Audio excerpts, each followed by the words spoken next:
Ciao, oggi è mercoledì 10 penso, che è il 10 oggi? Vabbè, Sì, è il è il 10.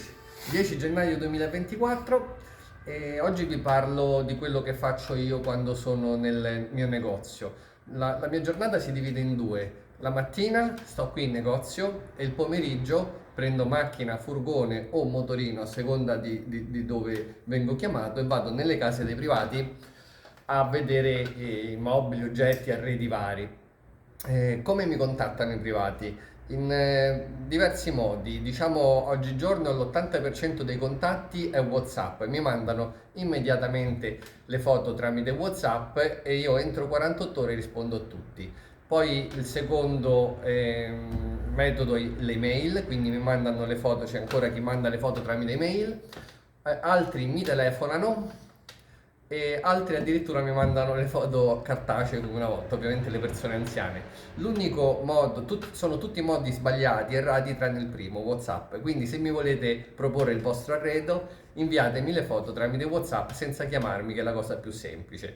Tutti gli altri modi, email o mandare le foto cartacee o venire qua con le fotografie o venire qua con gli oggetti, sono tutte diciamo perdite di tempo, perché la cosa migliore è senz'altro per il primo contatto è tramite WhatsApp. La mattina mi sveglio all'incirca verso le 8 e inizio a vedere tutte le foto che mi sono arrivate su WhatsApp e rispondo dalle 8 alle 9 e mezza, 9:45 a tutti quanti mentre sto dentro al letto. Dopodiché mi alzo, faccio colazione e vengo qui in negozio. Appena sono qui in negozio rispondo alle mail.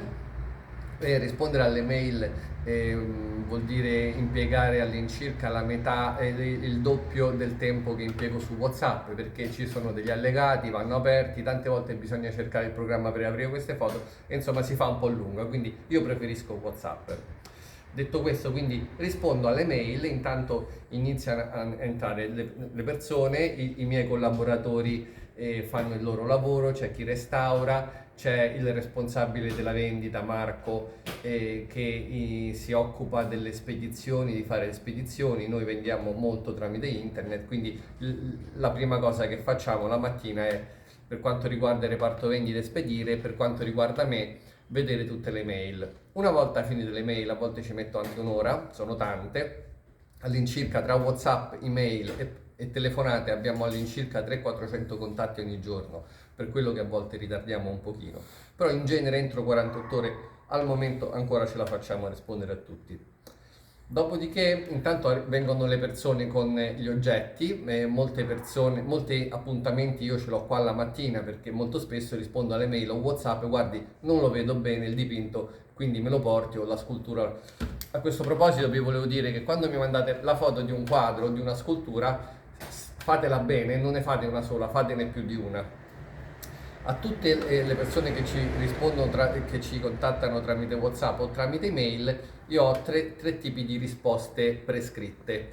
La prima, quando non sono interessato alle cose che vedo, faccio presente che non sono interessato a quelle cose che vedo, però se ci sono altre cose nella casa, tipo, che so, libri antichi, argenti antichi, quadri antichi o quadri moderni, mandatemi le foto perché nel caso compro tutto l'arredo. Quindi questa è la prima risposta che faccio. La seconda, quando ci sono delle cose che già mi interessano, rispondo dovrei fare un sopralluogo dove si trova questo arredo. E la terza è un'altra risposta che mando successivamente alle persone che mi mandano magari un solo oggetto, gli dico guardi, per questo solo oggetto non mi conviene venire a Bologna, a Parma, a Udine, perché se vuole me lo porti, o anche se sono dei romani gli dico guardi me lo porti e ovviamente do l'appuntamento per la mattina del giorno dopo, 2 giorni dopo, 3 giorni dopo, quando loro possono, perché io il pomeriggio non ci sono mai.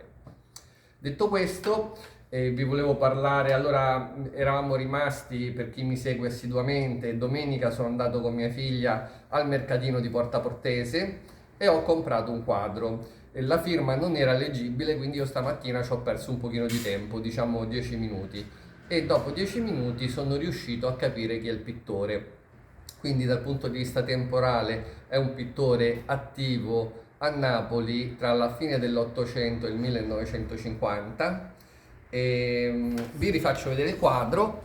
L'abbiamo tolto dal vetro, il vetro l'abbiamo messo qua per terra perché il vetro, come vi ho già detto, serve a proteggere i dipinti quando sono delle tempere o degli acquerelli, quindi dei lavori su carta, non serve a proteggere gli oli su tela o come in questo caso gli oli su compensato, perché non c'è bisogno. Voi a fronte, mettendo un vetro davanti a un olio su tela o su tavola, a fronte di una piccolissima protezione quasi inesistente e quasi inutile, perché l'olio si può pulire ogni tanto, ogni 30-40 anni, rinunciate a gran parte del cromatismo e dell'effetto scenico e artistico del dipinto, quindi è sconsigliabile. Quindi noi cosa facciamo? Ogni volta che compriamo un quadro, per quanto riguarda l'arte moderna, c'è quasi sempre il vetro, perché all'inizio del Novecento si metteva, non mi chiedete perché, però è così. Quindi ho tolto il quadro, ho tolto il vetro, scusate, ho controllato che la firma fosse la firma giusta sia con la lampada di Wood ma soprattutto con la lente, e la firma è assolutamente dentro al quadro, e ho cercato di capire chi era il pittore. Il nome e il cognome del pittore non ve lo dico perché, come sapete, a me piace fare gli indovinelli, quindi ve lo studiate da soli. Marco, avvicinati molto, e voi la prossima volta nei commenti, quando ci riuscite, mi dite il nome e il cognome. Io vi posso dire solo che è un pittore nato a Napoli, morto a Napoli, attivo nella prima metà del XX secolo. È un dipinto che ha un buon valore, non eccessivamente superiore a quanto l'ho pagato, però abbastanza superiore a quanto l'ho pagato.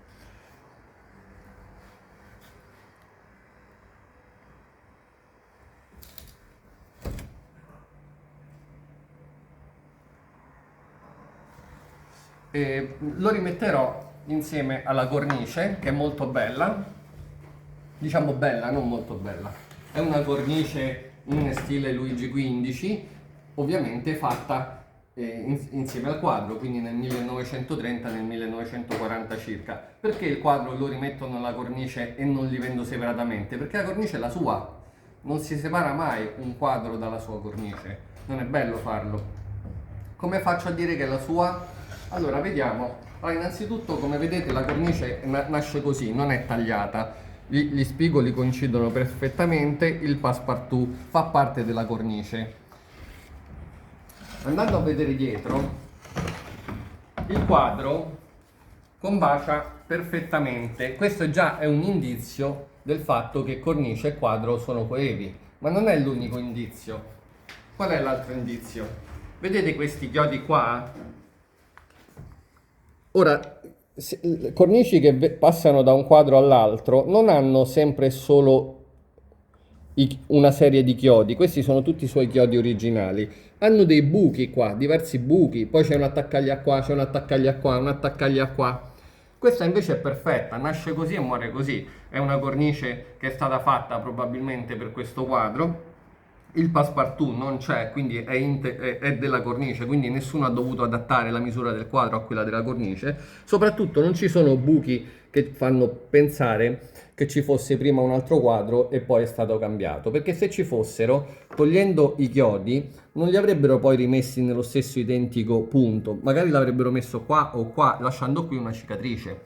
Quindi questa cornice è al 100% del quadro, non è una cornice di estremo valore, il quadro non è di estremo valore, l'ho comprato a mezzogiorno a Porta Portese. Se fosse stato un quadro di grande valore probabilmente alle 7 di mattina se ne sarebbe già andato, però ho fatto un buon acquisto, lo venderò a 3-4 volte il prezzo che l'ho pagato. Voi mi chiederete com'è possibile che a mezzogiorno a Porta Portese, in un mercato romano così frequentato, ci fosse un dipinto a questo prezzo così particolarmente buono? Si spiega in due modi. Allora, innanzitutto il prezzo iniziale non era particolarmente buono, era il doppio di quanto l'ho pagato, 200 euro. Poi ho fatto 100 euro, ho fatto 100 euro perché so che quando io sono un commerciante, come il commerciante che me l'ha venduto, e so che quando una cosa è andata invenduta all'interno di un mercato, il commerciante, pur di non riportarsela a casa, è disposto a scendere parecchio. Questo è il primo motivo. Il secondo motivo, la firma era illeggibile e non era facilmente leggibile, bisognava lavorarci un pochino. Di conseguenza, quello che è successo, allora il commerciante mi ha detto che l'ha comprato in un mercatino dell'usato franchising. Cos'è successo? Un privato l'ha portato al mercatino dell'usato franchising. Il ragazzo che l'ha messo in carica incarico non ci ha perso molto tempo per vedere il nome e il cognome del pittore, ragion per cui l'ha apprezzato poco. Il commerciante di Porta Portese l'ha comprato a poco e ha cercato di venderlo a Porta Portese. Nessuno dei passanti ha riconosciuto la firma, come del resto neanche io l'ho riconosciuta, e a nessuno andava ad investire 200 o forse 250 euro che chiedeva il commerciante. Poi cosa è successo? A Porta Portese è passato del tempo, sono arrivato io, forse era anche l'una, stavano quasi per chiudere. Ho fatto un'offerta molto bassa e lui ha deciso di darmelo perché il dipinto era andato invenduto. Quindi, come regola, come consiglio, il mio consiglio, se dovete andare in un mercato a comprare come Porta Portese, che io vi consiglio di frequentare perché comunque è un bel mercato, andateci o la mattina prestissimo, se avete un grosso occhio, perché lì potete fare dei buoni affari, o andateci alla fine, mai in mezzo. Quindi la mattina prestissimo, se c'è qualcosa che il commerciante non ha capito e voi lo riuscite a capire, quindi se pensate di poter superare col vostro intuito, la vostra conoscenza, quella degli operatori del settore che stanno lì a Porta Portese, vale la pena andarci la mattina presto. Se pensate di non avere questa abilità, però volete comunque fare un buon acquisto, andateci alla fine del mercato, verso mezzogiorno e l'una, perché loro sono più intenzionati a scendere, possono anche scendere come hanno fatto con me del 50%. Quindi questo è il mio consiglio. Un altro consiglio che vi do, quando andate nei mercati a comprare, gli operatori sono tutte persone oneste, sono tutti hobbisti, persone che hanno la licenza per stare lì. Però comunque fatevi sempre rilasciare una carta di quello che avete comprato, con il nome, il cognome, l'indirizzo, il numero di telefono e la carta d'identità dell'operatore. Questo perché? Per stare sicuri al 100% della provenienza di ciò che comprate. Questa è una cosa molto importante, ricordatevelo, non fate l'errore di comprare, pagare e andarvene. Alcuni operatori vi possono fare la fattura perché hanno la partita IVA, non tutti hanno la partita IVA perché sono degli hobbisti, quindi hanno diciamo una licenza per operare nei mercati come secondo lavoro, finché non raggiungono 5.000 euro lo possono fare. In quel caso non vi faranno la fattura, però fatevi scrivere su un pezzo di carta che ve l'hanno venduto loro. Quindi ho esaurito questo argomento. Questo è il motivo, diciamo, per cui sarebbe meglio, prima di vendere le cose nei mercatini dell'usato o a quel commerciantino che trovate il volantino sulla macchina, rivolgetevi a antiquari, aziende che operano nel settore da moltissimi anni, perché se voi mi aveste portato questo dipinto qua, io avrei decifrato la firma, vi avrei detto il nome e il cognome della persona che era e vi avrei dato una cifra magari un pochino più adeguata. Noi compriamo arte moderna, arte antica, ogni volta che le persone vengono qua io guardo di cosa si tratta. Per esempio stamattina è venuta una coppia con un quadro, gli ho detto di che epoca era, chi l'aveva fatto, quando era stato fatto, ho fatto un'offerta, l'offerta gli è sembrata bassa, se lo sono riportato via ringraziandomi, però comunque io dico sempre, quando sono in grado di dirlo ovviamente, non sempre sono in grado di dirlo, però dico sempre quello che penso e offro sempre il massimo perché so che questo poi mi porta alla lunga diciamo un guadagno di lungo periodo. Sono qua da 35 anni, prima c'era mio padre, se siamo qua da tanti anni magari c'è un motivo. Quindi un altro consiglio che vi voglio fare, quando dovete vendere un'opera d'arte moderna, magari alcuni come me vi hanno detto che non sono interessati, evitate di andare da chi vi dice guardate, lo studiamo, lo mettiamo sui nostri siti, ci date 300, 400, 500 euro e quasi sicuramente lo venderemo. Cioè non pagate chi dovrebbe comprarvi il quadro e vi promette di venderlo, perché è un rischio, perché molti siti vendono dei servizi che poi non sempre vanno come dovrebbero andare. Quindi la regola è: non pagate mai chi vi deve vendere un oggetto, voi pretendete i soldi subito, vendetelo, meglio pochi soldi ma buoni che una promessa che poi non verrà mantenuta. Quindi questo è un altro mio consiglio. Quindi ci sono molti operatori come me che in tutta Italia comprano direttamente da privati e il mio consiglio è di rivolgervi a quelli, pretendete sempre i soldi in cambio dell'oggetto. E questo è quanto, insomma. Ovviamente non tutti gli acquisti si possono fare in contanti, però già uno come me, io per esempio quando vado nelle case pago con un bonifico, quindi se vi fidate della persona potete anche prendere un assegno. Se la persona non vi sembra così rassicurante, e pretendete un bonifico che oggi si possono fare facilmente col cellulare, e i contanti non si possono usare sopra un determinato limite, noi non ce li portiamo diciamo presso per sicurezza, però diciamo che noi antiquari intendo, però il pagamento con il bonifico è sempre molto molto molto sicuro. Da me potete prendere senz'altro anche un assegno. Quindi vi ho detto tutto, vi volevo parlare adesso di un altro quadro che abbiamo qua. L'abbiamo comprato diversi mesi fa, sono mesi che cerchiamo di capire chi l'ha dipinto e non ci siamo riusciti. Nonostante sia un quadro che è stato fatto nella fine dell'Ottocento, nel periodo naturalista, quindi un periodo dove tutti i pittori, veramente il 99% dei pittori firmavano, questo pittore ha deciso, non so perché, di non firmarlo. È un quadro che raffigura Venezia, ci sono delle donne sedute sotto un portico, è una veduta di Venezia piuttosto particolare, bella, accattivante, belli sono i colori, bello il contrasto cromatico tra la parte illuminata e la parte non illuminata. Le donne sono dipinte molto molto bene, intenti a fare lavori casalinghi. La cornice non è sua, però è una cornice che è stata adattata al dipinto e male non ci sta, abbiamo deciso di tenerla. Probabilmente era più grande, vedete che lo spigolo qui non coincide perfettamente. No, però ecco, adesso guardandolo bene sapete che vi dico che probabilmente non è stata tagliata, è semplicemente sovrapposta, cioè è messa male. Comunque è una buona doratura, è una cornice del 1930, il dipinto secondo me è fatto 40-50 anni prima, nel 1890. Questo è il retro del dipinto, l'abbiamo prezzato 4,90 perché anche se è un dipinto antico, non avendo la firma, non possiamo dargli una paternità e quindi dobbiamo prezzarlo con un prezzo, diciamo, di decorazione e basta.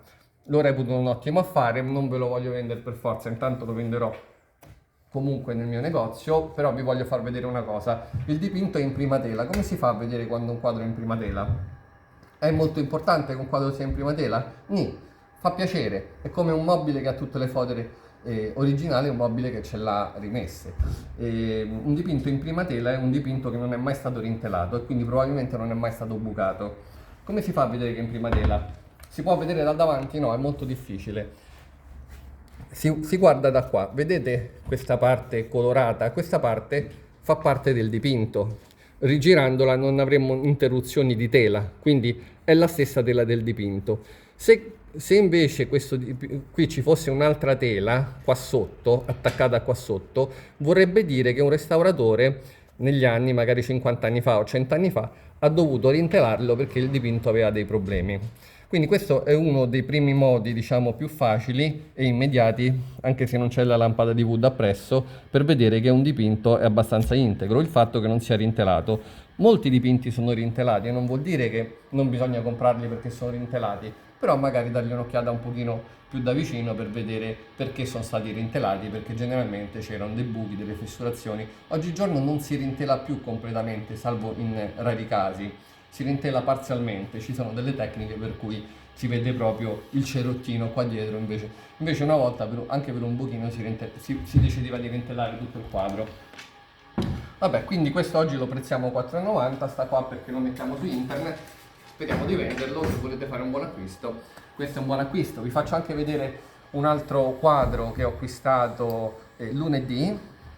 Domenica sono andato a comprare a Porta Portese, lunedì sono andato a fare un sopralluogo e vi faccio vedere un bel quadro che ho comprato. No, in realtà lunedì sono andato nelle Marche, questo quadro l'ho comprato domenica pomeriggio, scusate. Questo è il quadro che ho comprato. La cornice non la guardate perché è nuova e orrenda, però il quadro è abbastanza bello. Raffigura un santo. È un quadro fatto tra la fine del 5 ma molto probabilmente nella prima metà del 600. Il cracklet del dipinto è molto molto piccolo, sembra cinquecentesco, però l'impostazione del dipinto è più seicentesca. L'abbiamo guardato con la lampada di wood per vedere i restauri, che sono tantissimi, e un restauratore molto scaltro ci ha passato una cosa, un lucido, per cui noi con la lampada di wood non possiamo vedere dove sono i restauri, però ce ne sono tanti, si possono vedere qua, tutta questa parte di cielo. È abbastanza restaurato, come è normale per un dipinto che abbia 400 anni. però è un dipinto di decorazione, è simpatico il cromatismo, è quasi monocromatico. E, il santo ovviamente ci vuole ricordare l'importanza delle sacre scritture indicandole. Adesso non mi viene in mente il nome di questo santo, ma senz'altro nei commenti qualcuno di voi me lo dirà. Vi voglio far vedere come è fatto dietro un dipinto dei primi del 600. È su tavola, è una tavola rustica, direi rozza, come spesso avveniva nelle campagne, è un dipinto senz'altro di provincia, non di città. Noi l'abbiamo trovato a Roma, però potrebbe essere stato fatto in realtà fuori città. È un dipinto comunque gradevole, interessante, e questo dipinto noi lo vendiamo a, non me lo ricordo, scusate, 9,50, quindi un dipinto del 600 a 950 euro. Ovviamente nel prezzo si considera il fatto dei restauri. Ecco qua, penso che anche per oggi ho esaurito gli argomenti. Rimane quindi l'indovinello. Mi dovete dire questo pittore nato a Napoli, morto a Napoli, che ha operato nella prima metà del XX secolo, sia a Napoli, però evidentemente e probabilmente anche a Roma e in altre città, come si chiama? Nome e cognome. È una sfida e ci ritroviamo quindi nei commenti. Vi ringrazio per continuare a seguirmi. Un saluto da Gianluca Scribano dal negozio di Via Gregorio VII. Ciao!